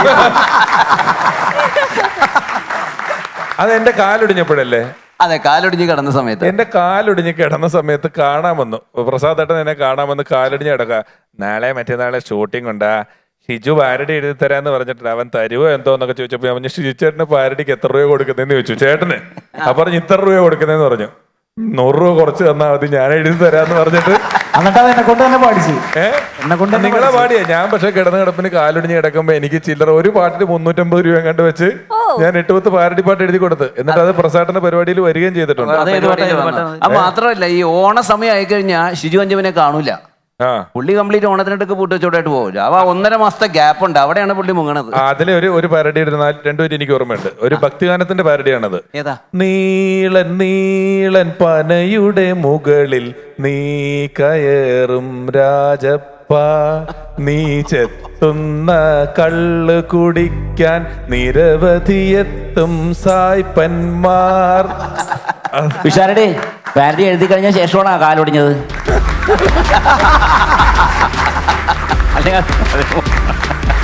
പിഷാട്ടി, ഞാൻ ഈ ജോഷി എന്റെ തൊട്ടടുത്ത് ഇരിക്കുന്നോണ്ട് ഞങ്ങൾ രണ്ടുപേരും കൂടി ഒരു സിംഗപ്പൂർ ഒരു ചെറിയൊരു കഥയുണ്ട്. ഒരു മിനിറ്റിൽ പറഞ്ഞ് അവസാനിപ്പിക്കാം. ഞങ്ങൾ രണ്ടുപേരും കൂടി സിംഗപ്പൂർ, ഓർമ്മയിട്ടാ എനിക്ക്? വേറെ ഒന്നുമില്ല, നീ പേടിക്കണ്ട, മറ്റൊന്നും പറയില്ല. 5 മിനിറ്റ് ഞങ്ങള് സിംഗപ്പൂർ എന്നപ്പോഴേ സംഘാടകർ ഭയങ്കര സ്നേഹം കാര്യങ്ങളും ഭയങ്കരമായിട്ട് നിങ്ങൾക്ക് ഒരിടത്തുനിന്നും കിട്ടാത്ത മൊമെന്റോയാണ് ഞങ്ങൾ റെഡിയാക്കി വെച്ചേക്കുന്നത്. ഞങ്ങൾക്ക് രണ്ടുപേർക്കും നിങ്ങൾക്ക് ഒരിക്കലും കിട്ടത്തില്ല ഇതുപോലൊരു മൊമെന്റോ, നിങ്ങൾക്ക് കിട്ടത്തില്ല എന്നൊക്കെ പറഞ്ഞ് വലിയ സെറ്റപ്പൊക്കെ ഉണ്ടാക്കി വെച്ചിട്ടുണ്ട്. അത് വേദിയിൽ തരും, ഷോ കഴിഞ്ഞാൽ വേദിയിൽ തരും എന്നൊക്കെ പറഞ്ഞ് ഞങ്ങൾ ഈ മൊമെന്റോയെ കുറിച്ചൊക്കെ ഭയങ്കര ഞങ്ങൾ ഭയങ്കരമായിട്ട് ആഗ്രഹിച്ച് മൊമെന്റോ വായിക്കാൻ വേണ്ടി അപ്പോൾ പിന്നെ വേദിയിലേക്ക് വിളിക്കുകയാണ്. മൊമെന്റോ വായിക്കുന്നതിന് വേണ്ടി ഹരിശ്രീ ജോഷി, മൊമെന്റോയിൽ എഴുതി വെച്ചേക്കണം ഹരിശ്രീ ജോഷി, കലാഭവൻ യൂസഫ് മാറ്റി എഴുതി വെച്ചേക്കുവാ. ഇത് ഞങ്ങൾ രണ്ടുപേരും ഇത് ഉപയോഗിക്കാൻ പറ്റുവാടാവേ. ഒരു കാര്യം മനസ്സിലായി, അവിടെ നിങ്ങൾ രണ്ടുപേരും ആരും അറിയില്ല, അതാണ് സംഭവം. അല്ല, എന്തിനാണ് മൊമെന്റ് തന്നത്? തന്നത് അവിടം വരെ ചെന്നേനി. അതെ, യൂസഫിന്റെ കിളി ഇപ്പോഴും പോയി. യൂസഫ് അതേ രാജ്യത്ത് തന്നെ ഒരാളെ സ്റ്റേജിൽ ആദരിക്കുന്നുണ്ട്. അപ്പൊ ആദ്യമായിട്ട് അവിടെ വന്ന ഒരാളെ കണ്ട 61 ആ രാജ്യത്തെത്തിയ ആളെ ആദരിക്കുക എന്നൊക്കെ പറഞ്ഞൊരു ചടങ്ങാണ്. അപ്പം ഇടയിൽ കയറ്റിക്കൊണ്ടുവരാനൊക്കെ അദ്ദേഹം നടക്കാനൊക്കെ ഇത്തിരി വയ്യാത്തതുകൊണ്ട് അങ്ങനെ വേണ്ടാന്ന് ഓർത്ത് സ്റ്റേജിന്റെ സൈഡിൽ കൊണ്ട് തന്നെ ഇരുത്തിയിട്ടുണ്ട്. അദ്ദേഹം സയന്റിസ്റ്റ് ആണ്. അപ്പൊ അദ്ദേഹത്തെ കൊണ്ട് നമ്മളെയൊക്കെ പരിചയപ്പെടുത്തി, ഇത് ഇന്നയാള് സയന്റിസ്റ്റ് ആണ്, ഇവിടെ ഇത്ര കൊല്ലായി, ഇത് ഇന്നയാള് സയന്റിസ്റ്റ് ആണ്, ഇത്ര കൊല്ലായി എന്ന് പറഞ്ഞ് ഇയാൾ എല്ലാവർക്കും നമസ്കാരമൊക്കെ പറഞ്ഞ് സ്റ്റേജിന്റെ സൈഡിൽ കസേരയിട്ടിരിക്കുകയാണ്. അപ്പൊ യൂസഫൊക്കെ കുറച്ച് കഴിഞ്ഞപ്പോൾ അവിടെ ഇവിടെയൊക്കെ നോക്കിയിട്ട് ഒരു ബാഡ്ജ് ഇട്ട് ഒരാളോട് ചോദിച്ചു, കുടിക്കുന്ന വെള്ളം വെള്ളം എന്ന് പറഞ്ഞു. അപ്പൊ അയാൾ എന്ന് പറഞ്ഞിട്ട് അയാൾ പോയി കണ്ടില്ല. അപ്പൊ നേരെ വന്ന് ഈ ആദരിക്കാൻ വിളിച്ചിരുന്ന ആളെ ചോദിച്ചത്, ശാസ്ത്രജ്ഞ ചേട്ടാ കുടിക്കുന്ന വെള്ളം എവിടെയാ എന്ന് ചോദിച്ചു. ഇയാള് ഐ ഡോണ്ട് നോ, അറിയില്ല, സയന്റിസ്റ്റ് ആണ് അത്രേ, സയന്റിസ്റ്റ്, വെള്ളം എവിടെയാന്ന് അറിയാത്ത ആളാണോ സയന്റിസ്റ്റ് എന്ന് ചോദിച്ചിട്ട് ആദരിക്കാൻ കൊണ്ടുവന്ന ആളോട് ചൂടായ ആളാ. അങ്ങനെ ചോദിച്ചൊന്ന് പിഷാട്ടി പറയുന്നു, എനിക്ക് ഓർമ്മയില്ല. പണ്ട് കാലത്ത് ആ കാസറ്റുകളിലൊക്കെ ഒരുപാട് ശബ്ദങ്ങളൊക്കെ ചെയ്ത ആൾക്കാരാണ് ഞങ്ങൾ ഇരിക്കുന്നത്. പക്ഷെ ഇന്നത്തെ തലമുറയിൽപ്പെട്ട ഒരുപാട് താരങ്ങൾ ഇപ്പോൾ ഇവിടെ ഇരിക്കുന്നുണ്ട്. ഒരുപാട് ആൾക്കാരുടെ പ്രോഗ്രാംസുകൾ നമ്മൾ കണ്ടിട്ടുണ്ട്. അതിൽ ഏറ്റവും നല്ല ഇപ്പോൾ ഒരു പുതുമയുള്ള ഒരാളാണ് ജനീഷ് എന്ന് തോന്നുന്നു. നമ്മൾ ഇഷ്ടംപോലെ കണ്ടിട്ടുണ്ട്. ഞങ്ങൾക്ക് വേണ്ടിയിട്ട് ഞങ്ങളുടെ ഇതിനു വേണ്ടി ജനീഷിന്റെ പുതിയ നമ്പറുകൾ എന്തൊക്കെയാണ്? എല്ലാവർക്കും നമസ്കാരം. നമ്മുടെ ഇവിടെ ഇരിക്കുന്ന എല്ലാവരും നമ്മളെ മാനസ ഗുരുക്കന്മാരാണ്. നമ്മൾ പരിപാടിക്ക് വരുന്നതും തുടക്കമല്ലേ അപ്പൊ അങ്ങനെയൊക്കെ പറയും. ഗുരുക്കന്മാരാന്ന് പറയും, പിന്നെ പറയും ഞങ്ങളെ കാണുമ്പോ കുരുവാണെന്ന് പറയും. കേട്ടിട്ടുണ്ട്. അല്ല, ഇപ്പോഴും ഏറെ കൊതിയോടുകൂടി ആരാധനയോടുകൂടി കാണുന്ന ആളുകൾ തന്നെയാണ് ഈ കൂട്ടത്തിലുള്ള എല്ലാവരും. അത് ഉള്ളിൽ തട്ടി ആത്മാർത്ഥമായിട്ട് തന്നെ പറയുന്നത്. അത് ഇവിടെ ഇരിക്കുന്ന എല്ലാവരുടെയും കാര്യത്തിലാണ് അല്ലേ? 100%. ഓക്കെ, അതിലൊരു കയ്യടി കുറവുണ്ട്. മിമിക്രിയില് നമ്മുടെ മുഖ്യമന്ത്രിയുടെ ശബ്ദം ഒന്ന് അനുകരിക്കാം. വാസ്തവത്തില് ഇത്രയേറെ ഭാരതീയുടെ ആളുകളെയൊക്കെ നേരിട്ട് കണ്ടതില് വല്ലാത്തൊരു സന്തോഷമാണല്ലോ പൊതുവെ എനിക്കുള്ളത്. പറയാൻ വേണ്ടി കഴിയുന്ന ഒരു കാര്യം എന്താന്ന് വെച്ച് കഴിഞ്ഞാല് വല്ലാത്തൊരു നിലയാണല്ലോ ഇവിടെ ഉണ്ടായിക്കൊണ്ടേ ഇരിക്കുന്നത്. ഇത്തരം പാരഡികളെ ആളുകളെ എല്ലാം ചേർത്ത് വെച്ച് ഒരു കെ പാരഡി എന്ന ഒരു പുതിയ സംരംഭം. ഇനി ആരൊക്കെ എന്തൊക്കെ പറഞ്ഞാലും ഈ പാരഡി പരിപാടി എന്നുള്ളത് മുന്നോട്ട് പോകുക തന്നെ ചെയ്യും, യാതൊരു സംശയവും വേണ്ട. മനസ്സിലായില്ല? വിനയ് ഫോർട്ടിന്റെ ശബ്ദം ഒരു ഇന്റർവ്യൂ വോയിസ് ഒന്ന് അനുകരിക്കാൻ ശ്രമിക്കാം. Okay, Okay, Vinay sure. Fort. ഞാൻ നന്നായി പഠിക്കില്ല, സ്പോർട്സിൽ ഞാൻ കൊള്ളില്ല, ടീച്ചേഴ്സൊക്കെ എന്നെ എന്തോ ഏലിയനെ പോലെയാണ് നോക്കുന്നത്. ഏറ്റവും വലിയ സന്തോഷം എന്താണെന്നറിയോ, എന്റെ ക്ലാസ്സിൽ ഏറ്റവും നന്നായി പഠിക്കുന്ന കുട്ടിയുണ്ടായിരുന്നു. ഇക്കഴിഞ്ഞ ആനുവൽ ഡേക്ക് അവർ അവനെ വിളിച്ചില്ല, എന്നെ വിളിച്ചു. Thank you. ഇനി ഒരാളെ കൂടെ ശബ്ദം എടുക്കാം. നമ്മുടെ ലോകസഞ്ചാരം ചെയ്യുന്ന സന്തോഷ് ജോർജ് കുളങ്ങര. നിങ്ങൾ അമേരിക്കയിലെയും ബ്രിട്ടനിലെയും ഫ്രാൻസിലെയും അമേരിക്കയിലും ഒക്കെ ചെല്ലുന്ന അവസരത്തിൽ നമ്മൾ മനസ്സിലാക്കേണ്ടുന്നതായിട്ടൊരു കാര്യമുണ്ട്. എനിക്ക് മനസ്സിലായിട്ടുള്ളത് ഈ ലോകത്ത് ഏറ്റവും കൂടുതൽ മിമിക്രിക്കാരുള്ള ഒരു ഇടമെന്ന് പറയുന്നത് കേരളമാണെന്ന് നമ്മൾ മനസ്സിലാക്കണം. അതേറെ അഭിമാനത്തോടു കൂടിയാണ് ഞാൻ എല്ലാ രാജ്യത്തും പറയാറുള്ളത്. എല്ലാവർക്കും നന്ദി, നമസ്കാരം, താങ്ക് യു. ഇതിൻ്റെയൊക്കെ ഒരു ഏറ്റവും വലിയ പ്രത്യേകത എന്ന് പറഞ്ഞു കഴിഞ്ഞാൽ ഇപ്പൊ ഈ ശബ്ദം എടുത്തില്ലേ, അതിൽ നെടുമുടി വേണു ആണ് അതിൽ കൂടുതലായിട്ട് കയറി കിടക്കുന്നത് അല്ലേ. പിന്നെ പിണറായി സാറിന്റെ ശബ്ദം എടുത്തപ്പോൾ അതിൽ മാളായ അരവിന്ദന്റെ ശബ്ദമാണ് അതിൽ കൂടുതലായിട്ട്. അല്ല, ഞാനൊരു ഇത് പറഞ്ഞു കൂടുതലായിട്ടല്ലോ, കുറവല്ലല്ലോ. അപ്പൊ ഒരു കുറവല്ല, കൂടുതൽ കിടക്കുന്നോട് ഒരു ഒബ്സർവേഷൻ ഞാൻ പറഞ്ഞു. കുറവല്ല, കൂടുതൽ കിടക്കുന്ന ഒരു കുറവല്ല ജോഷി ചേട്ടാ, കൂടുതൽ കിടക്കുന്ന ഒരു കുറവേ അല്ല. ഏട്ടാ, നമ്മള് ഒരു കാലഘട്ടം, ഞങ്ങളൊരു 15 കൊല്ലക്കാലം എനിക്ക് തോന്നണത് അമ്പലപ്പറമ്പുകളിൽ ഇത്ര 2.5-3 മണിക്കൂറോളം അവിടെ ചെന്ന് ഞങ്ങൾ വിലയുണ്ടാക്കുന്നതല്ലാതെ അതിനു മുമ്പ് ഒരു വിലയും ഉണ്ടാവില്ല. കളി നല്ലതല്ലെങ്കിൽ ഞങ്ങളുടെ നിലയും പോയി. അപ്പോൾ ആ സമയത്ത് അടുത്ത പരിപാടി വന്ന് പിറ്റേ ദിവസം വീണാൽ ഞങ്ങളെ മറന്നുപോയി. പിന്നെയും അടുത്ത കൊല്ലം അവരുടെ മുമ്പിലാണ്. അപ്പം ഞങ്ങൾക്ക് വളരാൻ അന്ന് ഈ ഓഡിയോ കാസറ്റും അപ്പോഴും ഞങ്ങളുടെ മുഖവും തിരിച്ചറിയുന്നില്ല. ഇപ്പം നിങ്ങളെ സംബന്ധിച്ചിടത്തോളം നിങ്ങൾക്കൊരു ഒരു ദിവസം കൊണ്ട് നിങ്ങൾക്ക് താരമാകാം. ഈ ദൃശ്യമാധ്യമം വന്നതോടുകൂടി ഞങ്ങളെക്കാൾ കൂടുതൽ നിങ്ങളുടെ യൗവനവും കൗമാരവും പെട്ടെന്ന് ജനങ്ങളിലേക്ക് തിരിച്ചറിയുകയാണ്. ഒരുപാട് ശബ്ദം അനുകരിക്കുന്നതിനേക്കാൾ നല്ലത് ഇപ്പൊ 20 ശബ്ദവും അനുകരിക്കുമെന്നും പറഞ്ഞ് വന്നിട്ട് 22 അനുകരിച്ചിട്ട് ഈ 10 മിനിറ്റ് പോലും നിൽക്കാൻ പറ്റാത്തൊരവസ്ഥയൊക്കെ ഉണ്ടായിട്ടുണ്ട്. നമുക്ക് പറ്റുന്നത് ഏതാണാവോ ആ ശബ്ദം അധികം നീട്ടിക്കൊണ്ട് പോകാതെ ചെയ്യുന്നതായിരിക്കും. ഞാനൊക്കെ നേരത്തെ അനുകരണ രംഗത്ത് നിന്ന് മാറി നിന്ന ആളാണ്, എന്നെ കൊണ്ടൊക്കെ നേരത്തെ ചെയ്യിപ്പിച്ചതാണ്. അപ്പൊ ആളുകൾ അറിഞ്ഞും ശബ്ദത്തെക്കുറിച്ചും വരുമ്പോൾ നേരത്തെ ജോഷി പറഞ്ഞതുപോലെ ജോഷി ആ ഇന്നസെന്റ് ഏട്ടൻ ചെയ്യുമ്പോഴും കൊച്ചിനീഫ ചെയ്യുമ്പോഴും അത് ആളായിട്ട് മാറുകയാണ്, കറക്റ്റ് മീറ്ററിലാണ്. അതുകൊണ്ടാണ് ഇന്നസെന്റ് ഏട്ടൻ ഞങ്ങളെ കാസറ്റ് ചെയ്യാൻ വന്നപ്പോൾ ജോഷി പറഞ്ഞു കൊടുത്ത് പഠിപ്പിക്കണത്, ഇങ്ങനെ ചെയ്യിച്ചേട്ടാ ഇങ്ങനെ ചെയ്യിച്ചേട്ടാ എന്നും പറഞ്ഞ്. അതാണ് ജനത്തിന്റെ തലയിലേക്ക് കയറിയേക്കണത്. അപ്പൊ ആ മാനറിസങ്ങൾ എപ്പോഴും നല്ലതാണെങ്കിൽ നമുക്ക് ഭയങ്കരമായ പേരും നമ്മൾ അതിനകത്ത് ഒരു ഗവേഷണമൊക്കെ നടത്തിയാൽ നിങ്ങൾക്ക് തന്നെ നല്ലത്. നമ്മളുടെ വീട്ടിൽ പറഞ്ഞ മാമുക്കോയ, അദ്ദേഹം റാഞ്ചി റാവ് സ്പീക്കിങ്ങിൽ ഒരു നല്ലൊരു കഥാപാത്രം, നമുക്ക് എല്ലാവരും ചിരിപ്പിച്ച ഒരു കഥാപാത്രം ചെയ്തിട്ടുണ്ട്. അതിലെ ശബ്ദം ഒന്ന് അനുകരിക്കാൻ ശ്രമിക്കാം. ഓണേ, ഇനി ഞാൻ തിരിച്ചു പറഞ്ഞത് ഒറ്റക്കല്ല, എൻ്റെ കൂടെ 10-15 ആളും ഉണ്ടാവും. അവരെ കൊണ്ട് നിന്നെ തല്ലിക്കാനോ നിന്നോട് കാശ് വാങ്ങാനോ അല്ല ബാലകൃഷ്ണ. ഇനി കാശ് വന്നില്ലെങ്കിലും നിന്നെ ഞാനൊന്നും ചെയ്യൂല. പക്ഷേ എന്നെ നബീസുവിൻ്റെ കല്യാണം നടന്നിട്ടില്ലെങ്കിൽ ഞാൻ ഇവിടെ കിടന്ന് മയ്യത്താവും. ആ മയ്യത്തെടുക്കാനാണ് മോനെ ഞാൻ ആളെ കൂട്ടി പറഞ്ഞത്. പിന്നെന്ന് വെച്ചിട്ടുണ്ടെങ്കിൽ എനിക്കൊരു ടെൻഷൻ ഉണ്ടാകും. നമുക്ക് മൊത്തത്തിൽ ടെൻഷൻ ഉണ്ടാകുമ്പോൾ നമ്മുടെ കൂട്ടത്തിൽ പലരും പറയുമല്ല, നമുക്കൊന്ന് ബാത്റൂമിൽ പോകാൻ പറ്റുമോ എന്നൊക്കെ ചോദിച്ചുകൊണ്ട് തന്നെ ഒരു സീനുണ്ട്. അപ്പം അവിടെയാണെങ്കിൽ ഗ്രാമപ്രദേശത്തിലാവുമ്പോൾ അവിടെയൊന്നും ഈ യഥാർത്ഥത്തിൽ ബാത്റൂമിന്റെ സൗകര്യങ്ങളൊന്നും.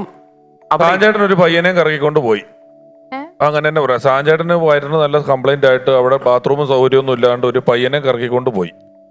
അങ്ങനെയും പറയാം. ഒരു പയ്യനോട് പറഞ്ഞു. അപ്പൊ നമുക്കിത് തോന്നലാണ്. നമുക്കിതെല്ലാം എനിക്ക് പെട്ടെന്ന് മൂത്രമൊഴിക്കാൻ തോന്നുന്നു, എനിക്കൊരു സംഭ്രമം വരും. അപ്പൊ ഇവിടെയുള്ള ആൾക്കാർ പറയും അക്കരെ നിക്കരെ കടത്തിയേക്കണെയാണ്, പരിപാടി നല്ലതല്ലെങ്കിൽ നാടകക്കാർ 3 ദിവസം കഴിഞ്ഞാൽ പോയത്, കഥാപ്രസംഗക്കാരൻ 4 ദിവസം കഴിഞ്ഞാണ് ഇവിടെ നിന്ന് പോയത് എന്നൊക്കെ പറഞ്ഞ് പേടിപ്പെടുത്തണേ. അപ്പൊ എന്നെ കൊണ്ടുപോയി ഇരുത്തിയപ്പോൾ ഞാൻ പറഞ്ഞു, ചേട്ടാ ഇങ്ങനെ വല്ലാത്ത വയറിന് ഭയങ്കര കമ്പം എന്നൊക്കെ പറഞ്ഞിരിക്കണേണ്. ഇവിടെ ഇങ്ങനെ പ്രത്യേകിച്ച് അല്ലേ ബാത്റൂമും കാര്യങ്ങളൊന്നും ഇല്ല, എല്ലാവരും ഇങ്ങനെ പുഴവക്കത്തും അവിടെ ഇവിടെയൊക്കെയാണ് ഇങ്ങനെയൊക്കെ അങ്ങനെയെന്നൊക്കെ പറഞ്ഞ്. ഞാൻ പറഞ്ഞു അയ്യോ അങ്ങനെയല്ല, എനിക്ക് എന്തോ ഒരു ബുദ്ധിമുട്ടുമല്ലായ്മയും വേറെ പ്രശ്നങ്ങളൊന്നും ഇല്ലെന്ന് പറഞ്ഞ് ഇവൻ അവിടെ ഇരിക്കുക. ഇവൻ അവിടെ ഇരിക്കുന്ന സമയത്ത് ഞാൻ പറയും, മോനെ ആരെങ്കിലും ഇങ്ങോട്ട് വരുന്നുണ്ടാ? ഇല്ലില്ല ആരും വരുന്നില്ലെന്ന് പറയുമ്പോ അന്നൊക്കെ ഉത്സവം കാണാൻ പോകുന്നത് അവിടെ ഇരിക്കാന്നോ ചേട്ടനാ ഇരുന്നത്? എടാ അവിടെ ഇരിക്കുന്നു, ഇവൻ മാറി നിൽക്കുന്നു ടോർച്ചായിട്ട്. അങ്ങനെ പറ, അത് പറ. അതായത് ചേട്ടൻ പോയിട്ട് കാട്ടിനകത്തോട്ട് കയറി കാര്യം സാധിക്കാൻ വേണ്ടിയിട്ട് മെയിൻ വഴിയിൽ ഇവനെ നിർത്തി ആ അവനെ ആ അല്ല അങ്ങനെയല്ല, കഥ അങ്ങനെയല്ല. കഥ അങ്ങനെയാണ്. കഥ അവിടെ ഇരുന്നു, ഇവൻ മാറി നിൽക്കുന്നു. ആ സമയത്ത് ഉത്സവ അവൻ പറമ്പിലേക്ക് ചേട്ടന് ആളുകൾ പോകുന്നു. കാവല് നിൽക്കുന്നു. കാവല് നിൽക്കുന്നു. ആരേലും വരുന്നുണ്ടെങ്കിൽ ഞാൻ മോൻ ഇനി പറയണം. കാവല് നിന്ന കഥ നിന്റെ ഉണ്ട്. നിന്റെ കഥ അല്ല വേണ്ട. ഓക്കെ ശരി. എനിക്ക് ഞാൻ കാവല് നിന്ന കഥ അറിയാം. അല്ല അപ്പോ ആ കഥയൊക്കെ പറഞ്ഞ ഇനിയിപ്പോ എന്നെ കൊണ്ട് അല്ല പറയിപ്പിക്കില്ല. നിങ്ങൾ ആരാണ് ശരിക്കും തൂറാൻ പോയത്? ഒന്ന് സാഞ്ചേട്ടൻ, ഇത് വേറെ കഥ, അത് പറയട്ടെ. പുള്ളി പതുക്കെ ഡൈല്യൂട്ട് ചെയ്യുക. ഒരു പയ്യനെ കാവല് നിർത്തിയിട്ട് കുറ്റിക്കാട്ട് കയറി ഇരിക്കുന്ന കഥയാണ് ഈ പറയുന്നത്. ആ സമയത്ത് അമ്പലപ്പറമ്പിലേക്ക് ആളുകൾ പോണ്. അച്ഛന്റെ തോളത്തൊരു മോള്, അമ്മയുടെ കയ്യിലൊരു മോളൊക്കെ ആയിട്ട് ഇവര് ചൂട്ടും കത്തിച്ചാണ് ഇങ്ങനെ പോണത്. അപ്പൊ ഇവനോട് ചോദിക്കണ്ട, എന്താ കുട്ടാ ഇവിടെ നിൽക്കണത്? പരിപാടി ഇല്ലേ അമ്പലപ്പറമ്പില്? ഉണ്ട് ചേച്ചി. ചേട്ടാ നിങ്ങൾ ഇത്ര ധൃതിക്ക് പോണ എന്തിനാണ്? ഇപ്പൊ ചെന്നില്ലെങ്കിൽ പരിപാടി തുടങ്ങും 9:30. അങ്ങോട്ടേക്ക് ഇപ്പൊ ധൃതി പിടിച്ച് പോകണ്ട, മെയിൻ ആള് ദേ ഇവിടെ നിൽക്കുകയാണെന്നും പറഞ്ഞിട്ട് ടോർച്ചടിച്ച് കാണിച്ചു കൊടുത്തേക്ക്. പിഷാരടി അപ്പൊ ഞാൻ അത് നല്ല ടോർച്ചില് ഇപ്പൊ നീ എന്താടാ അവൻ അത് ഇങ്ങനെ കുശല അവന്റെ ആ കൊച്ചന്റെ വല്യച്ഛനാ പോയത്. നീ എന്താടാ ഇവിടെ നിൽക്കണേ? ചെപ്പിയും പറഞ്ഞു ഒന്നുമില്ല. സത്യം പറയടാ, നീ എന്താ ഇവിടെ നിൽക്കണേ? ഒന്നുമില്ല, അവിടെ പരിപാടി തുടങ്ങാറോ ഇനി പോ. അപ്പൊ ഇവരല്ല ഒളിച്ച് കള്ളുടിക്കാനോ ബീഡി വലിക്കാനോ വല്ല ഈ ചെക്കൻ വന്ന് നിൽക്കുന്നതെന്ന് ഓർത്ത് ഇയാൾ പേടിപ്പിച്ച് പറയടാ നീ എന്താണ് ഇവിടെ നിൽക്കണേ? പരിപാടി തുടങ്ങണം അങ്ങോട്ട്. പരിപാടി ഇപ്പൊ തുടങ്ങൂല. എങ്ങനെ തുടങ്ങാൻ? അതേ മെയിൻ പരിപാടിക്കാരൻ ഇരിക്കുന്നെന്നും പറഞ്ഞ് ടോർച്ച് അടിച്ചപ്പം പിഷാരടി അത് തന്നെയാണ് മറിച്ചിട്ടാൽ ഇവന്റെ കഥ. അല്ല ഞാൻ പോയത് സാധാരണ കാട്ടിലാണെങ്കിൽ ഇവൻ ചന്ദന കാട്ടില്ല. അത്രേ ഉള്ളൂ വ്യത്യാസം. പിഷാരടി അത് മൂന്നാർ മേള എന്നങ്ങാണ്ട്. മൂന്നാർ മേളയാണോ തേക്കടിയിലാണോ എവിടെ? പറയൂര്. ഒരു കാര്യം ഞാൻ പറഞ്ഞോട്ടെ. ഇതും കൂടെ കഴിഞ്ഞിട്ട്, അതായത് എന്നെ പോലീസ് പിടിച്ച് ഞാൻ ഇതിന് പോയതാ, ഞാൻ ചന്ദനം വെട്ടാൻ കയറിയതാന്നും പറഞ്ഞ് എന്നെ ചന്ദനത്തടി വെട്ടാൻ കയറിയതാ. ഞാൻ നേരത്തെ ഉണ്ടല്ലോ, അങ്ങനെ ഈ പരിവാറിന്റെ പേരൊന്നും മാറ്റണം. അപ്പി അപ്പോൺ എ ടൈം.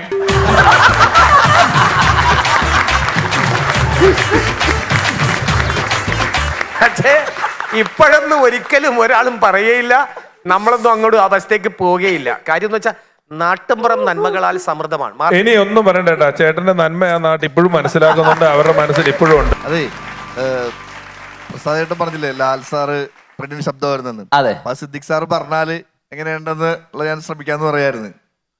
വളരെ ശരിയാണത്. പ്രസാദ് പറഞ്ഞത് ശരിയാണ്. അന്ന് ലാലിന്റെ പെണ്ണിന്റെ ശബ്ദമായിരുന്നു. ഞങ്ങളന്ന് സ്കൂളിൽ മിമിക്രി കളിക്കുന്ന കാലം ലാല് മെലിഞ്ഞിട്ടാണ് ലാലിരിക്കുന്നത്. ലാൽ എന്ത് പറഞ്ഞാല് എടോ എവിടെ പോയടോ എന്നാണ് ചോദിക്കുന്നത്. Thank you. പ്രസാദേട്ടനോട് ചോദ്യം. പ്രസാദേട്ടാ ഇവിടെ ഒരുപാട് ഇപ്പോൾ നിങ്ങൾ പ്രോഗ്രാമിന്റെ കാര്യമൊക്കെ പറഞ്ഞു. ഞാൻ ഇതുവരെ പ്രസാദേട്ടൻ ഒരു ആക്ടറെ അനുകരിച്ച് കണ്ടിട്ടില്ല. അറിയില്ല. പ്രസാദേട്ടൻ ആരെയൊക്കെ അനുകരിക്കാറ്? ഞാൻ അനുകരിക്കാറില്ല. ശരിക്കും സത്യമായിട്ട് പറ. പ്രിയമുള്ള നാട്ടുകാരെ എന്നൊക്കെ പറഞ്ഞ് പണ്ട് ഞാൻ പ്രേം നസീറിനെ കാണിച്ചിട്ടുണ്ട്. പക്ഷെ അതൊക്കെ ഒരു പ്രീ ഡിഗ്രി കാലഘട്ടങ്ങളിലാണ്. അടൂർ ബാസിയെ കാണിച്ചിട്ടുണ്ട്. മീനാക്ഷി എന്ന് പറഞ്ഞ് KP ഉമ്മറിനെ അവതരിപ്പിച്ചിട്ടുണ്ട്. എന്ന് പറഞ്ഞ് നമ്മൾ ആലമൂറിനെ കാണിച്ചിട്ടുണ്ട്. അങ്ങനെ എല്ലാവരും ഓരോ ബിറ്റ് കാണിച്ചിട്ടുണ്ട്. ഇപ്പൊ ശരിയാവില്ല പോയിക്കോ എന്നൊക്കെ പറഞ്ഞ് അടൂർ ബാസിയെ കാണിച്ചിട്ടുണ്ട്. ഇതൊക്കെ പണ്ടത്തെ കാലഘട്ടത്തിൽ പ്രീ ഡിഗ്രി കാലഘട്ടങ്ങളിലാണ്. അത് കഴിഞ്ഞ് നേരത്തെ സാജൻ പറഞ്ഞ പോലെ മിടുക്കന്മാര് വന്നപ്പോൾ നമ്മൾ പതുക്കെ മാറിയിട്ട് മറ്റു ശബ്ദങ്ങളിലോട്ടങ്ങ് മാറി. ട്രെയിലർ അത് ഇത് മറ്റു ശബ്ദങ്ങളായിട്ട്. പ്രസാദേട്ടന്റെ ഭാഗ്യത്തിന് പ്രസാദേട്ടൻ അനുകരിച്ചവരാരും അവരാരും കണ്ടില്ല അല്ലേ? അല്ല ഒന്നുമില്ല, മനസ്സിലാക്കാതെ പോയത്. അല്ല അന്ന് വീഡിയോ ഇല്ലല്ലോ, വീഡിയോ ക്യാമറ ഒന്നും അല്ല, അതാണ് ഭാഗ്യമായി. അത് ഭാഗ്യമായി. അതെ, അല്ലെങ്കിൽ അതൊക്കെ ഇപ്പൊ എടുത്തോണ്ട് വരുന്നേ. ഇയാളാണോ ഈ ഇത്ര വലിയ വർത്താനം? ഓരോരോ സെക്ഷനാണ്. കുത്തിപ്പൊക്കലുകാര് വന്ന് കേറിയാനെ. മാർട്ടിൻ ചേട്ടൻ എന്താ എനിക്കതല്ല, മാർട്ടിൻ ചേട്ടൻ ഇന്ന് അർഹിക്കുന്ന കൂടുതൽ മര്യാദയായിട്ടിരിക്കുന്നത് എന്താന്ന് മനസ്സിലാവില്ല. ഞാൻ ഓരോരുത്തർ പറഞ്ഞ കേട്ടുകൊണ്ടിരിക്കല്ലേ. അല്ല ചേട്ടൻ ആരെങ്കിലും അനുകരിക്കുമായിരുന്നോ? ഇല്ല അങ്ങനെ പറയരുത്. ബിരിയാണിക്കാണ് മെയിൻ ആണല്ലോ. ബിരിയാണിക്കാണല്ലോ നമ്മുടെ കാസറ്റിൽ അമിനത്താത്തായും ബിരിയാണിക്കായും ആണല്ലോ. അതെ. മാർട്ടിൻ ചേട്ടൻ ആട് ആ സിനിമയിലില്ലേ, അതില് കൈ നോക്കുന്ന ആളായിട്ട്. അപ്പോ ജയസൂര്യ അടുത്ത് ഒരു പൂ മനസ്സിൽ വിചാരിക്കാൻ പറയുന്നുണ്ട്. അപ്പൊ പുള്ളിക്കാരൻ ചെവിട്ടില് ആ പൂവിന്റെ പേര് പറയുന്നുണ്ട്. അപ്പൊ ഒരു കണ്ണ് വെച്ചൊരു റിയാക്ഷൻ കൊടുക്കുന്നുണ്ട്. അതൊന്നും ചെയ്യാൻ പറ്റുമോ? അതിപ്പോ ചെയ്ത പുള്ളിക്ക് റിയാക്ഷൻ വരും. കണ്ണ് വെച്ചിട്ട് ചെവിട്ടിലെ പൂവിന്റെ പേര് പറയുമ്പോ ഒരു എക്സ്പ്രഷൻ ഇട്ടായിരുന്നു. അത് ആ സമയത്ത് അത് കോങ്കണ പോലെ പിടിച്ചേ. മനസ്സിലായില്ലേ? ഓരോ അഭിനയം സൂക്ഷ്മം വീക്ഷിക്കുന്ന ആൾക്കാരുടെ മനസ്സിലായില്ലേ? നമ്മൾ കയ്യിൽ നിന്ന് എടുക്കാൻ അബദ്ധം ഇപ്പൊ കയ്യിൽ നിന്ന് ചോദ്യങ്ങൾ വരും പിന്നീട്. അത് ആ സമയത്ത് ആ മൂഡിലാണ് വന്നു പോയതാ. മാത്രമല്ല ഈ മാർട്ടിൻ ചേട്ടൻ മസ്കറ്റി പരിപാടിക്ക് പോയപ്പോഴേ ഒരാള് മാർട്ടിൻ ചേട്ടൻ ഒരു CD സമ്മാനമായിട്ട് കൊടുത്തു. ഒരു CD, സാധാരണ ഒരു MP3 കുറെ പഴയ മലയാളം പാട്ടുള്ള ഒരു CD കൊണ്ടുവന്നിട്ട് ഇത് എന്റെ വക മാർട്ടിന് ഒരു ഗിഫ്റ്റ് എന്ന് പറഞ്ഞ CD കൊടുത്തു. അപ്പൊ തന്നെ അയാളോട് കാർ എടുക്കാൻ പറഞ്ഞ ആ കാറിൽ തന്നെ കയറിപ്പോയി ഒരു സൂപ്പർ മാർക്കറ്റിൽ പോയിട്ട് കിട്ടിയ പൈസക്ക് ഒരു CD പ്ലെയർ മേടിച്ച ആളാണ് അന്ന് രാത്രി പാട്ട് കേൾക്കാൻ വേണ്ടി. മാർട്ടിനെ കുറിച്ച് ഇപ്പൊ മാർട്ടിനോട് ഇരിക്കുന്ന ഒരു ചെറിയൊരു മാർട്ടിന്റെ ഞങ്ങള് ഒരു ദുബായി പോയി ഒരു കഥ പറയാം കേട്ടോ. മാർട്ടിനെ നിർത്തിക്കൊണ്ട് തന്നെ പറയണം. വളരെ കുറഞ്ഞ ഒരു ഫ്ലൈറ്റാണ് ഞങ്ങൾക്ക് എടുത്തു തന്നത്. ഫ്ലൈറ്റിൽ കയറിയപ്പോ തന്നെ ഭക്ഷണമൊന്നുമില്ല, വെള്ളം മാത്രമേ ഉള്ളൂ. അപ്പൊ തന്നെ മാർട്ടിന് കലിപ്പ ഇതെന്തോടെ നമ്മളെ പട്ടിണി കിട്ടണം കൊണ്ടുപോകണമെന്നൊക്കെ പറഞ്ഞ് പ്രശ്നം തുടങ്ങി. അവിടെ ചെന്ന് കഴിഞ്ഞപ്പോൾ വെള്ളം ഫ്രീ കിട്ടുമെന്ന് പറഞ്ഞു. അപ്പൊ എറോസ് വെള്ളം കിട്ടുമല്ലോ, വേറെ ഒന്നും കിട്ടൂലല്ലേ, വെള്ളം കിട്ടില്ല, വെള്ളമെങ്കിൽ വെള്ളം. അപ്പൊ താടിയൊക്കെ തുടങ്ങിയ ആള് ഓക്കെ ആയി. അപ്പോൾ എയറോസ്റ്റസ് അങ്ങോട്ട് പോകുന്നു, വാട്ടർ പ്ലീസ്, വെള്ളം കൊണ്ട് നോക്കുന്നു, അത് അപ്പം തന്നെ എടുത്ത് കുടിക്കുന്നു. എയറോസ്റ്റസ് അങ്ങോട്ട് വാട്ടർ പ്ലീസ്, വീണ്ടും വാട്ടർ. ഈ എയറോസ്റ്റസ് ആ ഫ്ലൈറ്റിലൂടെ അങ്ങോട്ടും ഇങ്ങോട്ട് പോയാലും വാട്ടർ പ്ലീസ്, കാരണം വാട്ടർ ഫ്രീ ആണല്ലോ. അങ്ങനെ കൊടുത്ത് അത് അവിടെ എത്തുന്നവരെ ആ എയറോസ്റ്റസ് നിർത്തിയിട്ടില്ല. തിരിച്ച് വരുവാണ്, പരിപാടി കഴിഞ്ഞ് തിരിച്ചു വന്നപ്പോൾ അതേ ഫ്ലൈറ്റ് അതേ എയറോസ്റ്റസ്. മാർട്ടിനെ ഒരിക്കലും മറക്കൂല എയറോസ്റ്റസ്. മാർട്ടിനെ കണ്ടപ്പോ തന്നെ 5 ലിറ്ററിന്റെ വെള്ളം കൊണ്ട് വെച്ചിട്ട് യു ആർ ഓക്കെ 5 ലിറ്ററിന്റെ വെള്ളം, യു ആർ ഓക്കെ. അവർക്ക് സമാധി എവിടെയെങ്കിലും പോയിരിക്കണം, അല്ലെങ്കിൽ വാട്ടർ പ്ലീസ് എന്ന് പറഞ്ഞിരിക്കും. മാർട്ടിൻ ചേട്ടന്റെ ചില സമയത്തെ ഒരു ഫേമസ് നടിയുടെ അച്ഛൻ മാർട്ടിൻ ചേട്ടന്റെ കൂട്ടത്തിൽ ഇരിക്കും. അപ്പൊ മാർട്ടിൻ ചേട്ടൻ ഇങ്ങനെ ആകെപ്പാടെ ഭ്രാന്തായിട്ട് വെറുതെ ഇങ്ങനെ താടിയൊക്കെ ഇങ്ങനെ താടി മേലോട്ട് തടവിയ തെളിവാണല്ലോ, മറ്റേ അരിക്കുമ്പം വാലും അടക്കി എന്നുള്ളതിന് തെളിവാണല്ലോ. താടി ഇങ്ങനെ അടയ്ക്കുമ്പം ഈ നടിയുടെ അച്ഛൻ ഇങ്ങനെ വന്നിരുന്നിട്ട് നമ്മുടെ ഫ്ലൈറ്റ് ഇന്ന ഫ്ലൈറ്റ് ആണ്, പക്ഷേ എയർ ഇന്ത്യ ആണെങ്കിൽ നമുക്ക് ഇന്ത്യൻ ഫുഡ് കിട്ടുമെങ്കിലും ലുഫ്താൻസയുടെ ആണ് AC കുറച്ചുകൂടെ നല്ലത്. പക്ഷെ എനിക്ക് തോന്നുന്നു ഈ അമേരിക്കൻ എയർലൈൻസിന്റെ കാല് വെക്കാനുള്ള സ്ഥലം കുറച്ച് കുറവാണെങ്കിലും അത് കൂടുതലുള്ളത് ഖത്തർ എയർവേസിനാണ്. പക്ഷെ എനിക്കിഷ്ടം എമിറേറ്റ്സിന്റെ ബിസിനസ് ക്ലാസ് ആണ് എന്നൊക്കെ ഇങ്ങനെ പറഞ്ഞുകൊണ്ടിരിക്കുമ്പോൾ ഇതിങ്ങനെ തിരുമു കേട്ടോ. കുറെ നേരമായിട്ട് പുള്ളി പൊങ്ങച്ചം പറയും. അങ്ങനെ എനിക്ക് എന്തായാലും എത്തിഹാദ് ഞാൻ ഫുൾ തൃപ്തിയാണ്, എനിക്ക് വലിയ കുഴപ്പമൊന്നുമില്ല. മോള് സിനിമ നടിയായോണ്ട് കൊള്ളാം, അല്ലെങ്കിൽ ആലപ്പുഴ വഴി ഓട്ടോറിക്ഷയിൽ നടക്കേണ്ടതാണെന്ന് ഓർമ്മ വേണം.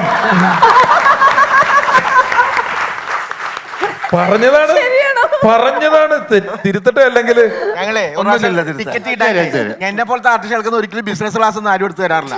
ഒരു സൗദി ട്രിപ്പിന് പോവാണ്, അപ്പൊ ഞാനോട് ഷൈജോടി വാലിയുണ്ട്. അപ്പൊ ടിക്കറ്റ് ഇല്ല, എന്തോ അവന്റെ ഭാഗ്യോടെ ഞങ്ങളുടെ ഭാഗ്യോടെന്ന് അറിയാൻ പറ്റില്ല. ഫ്ലൈറ്റിൽ മറ്റേ എക്കണോമിക്ക് ടിക്കറ്റ് തീർന്നു പോയി, ബിസിനസ് ക്ലാസ് ഉണ്ടെന്ന്. പിന്നെ അയാൾ ഗതികേട്ട് ബിസിനസ് എങ്കിൽ ബിസിനസ് എന്ന് പറഞ്ഞാൽ ഞങ്ങൾക്ക് 3 പേർക്ക് ബിസിനസ് ക്ലാസ് എടുത്തത് കുറച്ച് കാശ് കൂടുതലല്ല. ഞങ്ങള് ഫ്ലൈറ്റ് ഞങ്ങൾ 3 പേരും കൂടി കയറിയപ്പോൾ പിന്നെ ക്യാപ്റ്റൻ ഓടിക്കുന്ന ആളെ നോക്കിയിട്ട് പുറയിലേക്ക് പോയിരിക്കാൻ, ഞങ്ങൾ അവിടെ ഇരിക്കുന്നുണ്ട് തെറ്റിയിരുന്നാണെന്ന് കരുതിയിട്ടെ പുറയിലേക്ക് പോയിരിക്കാൻ. ഞങ്ങൾ പറഞ്ഞ ടിക്കറ്റ് കാണിച്ചു കൊടുത്ത് ഞങ്ങൾ ഇതാണ് എടുത്ത് വെച്ചിട്ടുള്ളത് അക്കൗണ്ട്. അന്നാണ് ആദ്യമായിട്ട് നമുക്ക് ഈ പഴം മാങ്ങയൊക്കെ സാധാരണ നമ്മുടെ എക്കണോമിയിലൊക്കെ വരുമ്പോൾ ചെറിയ കർഷണമായിട്ടല്ലേ കൊണ്ടുവരുള്ളൂ. ഫ്രണ്ടിൽ വലിയ പഴം മാങ്ങയൊക്കെ അതുകൂടി കൊണ്ട് വെച്ചേക്കണം. ഞാനും ഷൈജും ഒക്കെ അത് കടിച്ച് അവിടെ ഇരുന്നിട്ട് ആദ്യമായിട്ടാണ് ഒരു ഫ്ലൈറ്റ് ഒരു പഴമാങ്ങ മൊത്തം ഇരുന്ന് കഴിക്കാൻ തിന്നണൊക്കെ കണ്ട. കാരണം സെറ്റപ്പാണ് നമുക്ക് കയറണത് എക്കണോമിക് ക്ലാസ്. നമ്മളെപ്പോഴും എക്കണോമി അല്ലേ, ബിസിനസ് ക്ലാസ്സിൽ കയറിയ ഭയങ്കര ഫെസിലിറ്റീസാ. ഞാൻ ജോഷിയൊക്കെ സ്ഥിരമായിട്ട് പോകണേ പിന്നെ